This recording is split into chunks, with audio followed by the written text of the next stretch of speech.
ஊரடங்கு சட்டம் போடுகிற அளவுக்கு அங்கே என்ன வந்தது? ஆளே இல்லை திருப்பரங்குன்றம் தெருவில், ஊரடங்கு சட்டம். இது கலெக்டரை விட்டு போடுகிறாய். ஒரு நீதிபதி தீர்ப்பு சொன்ன பிறகு அதற்கு மாறாக நீ போடுகிறாய். அது இருக்கட்டும், உன்னுடைய நோக்கம் என்ன? உனக்காக தான் நான் ஊரடங்கு சட்டம் போட்டேன். தீபம் ஏற்றக்கூடாது, உனக்கு உன்னுடைய சமாதி எங்கே இருக்கிறது, அதுக்காகத்தான் நான் இதெல்லாம் செய்வேன் என்று ஒரு கருத்து அவர்களுக்கு ஏற்பட்டு அவர்களை தனிமையாக்கி பெரும்பான்மை சமூகத்துக்கு பகையாக நீ ஆக்கினால் கேடு யாருக்கு வரும்? நான் திருப்பரங்குன்றையில மலையிலேயோ அல்லது முஸ்லீம்கள் சமாதிக்கோ எதிரானவன் இல்லைனா, அதாவது சமாதி ஏற்பட்டு விட்டபடி இருக்கட்டும் என்று நினைக்கிறவன் தான். எங்களுடைய வீட்டில் ஒரு தட்டச்சர் பெண்மணி இருக்கிறார், அவர் முஸ்லீம். அவர் ஒவ்வொரு நாளும் மத்தியானம் எங்கள் வீட்டிலே தான் தொழுவார்.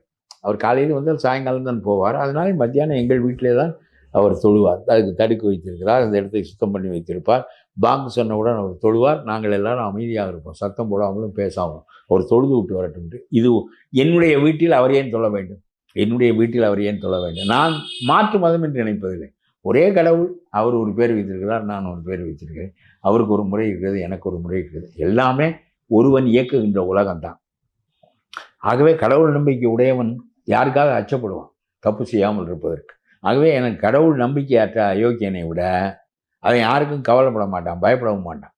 கடவுள் நம்பிக்கை உடையவன் 10 பேர் கெட்டு போனாலும் 4 பேர் கடவுளுக்கு அஞ்சியாவது நன்றாக இருப்பான். அது இருக்கட்டும்.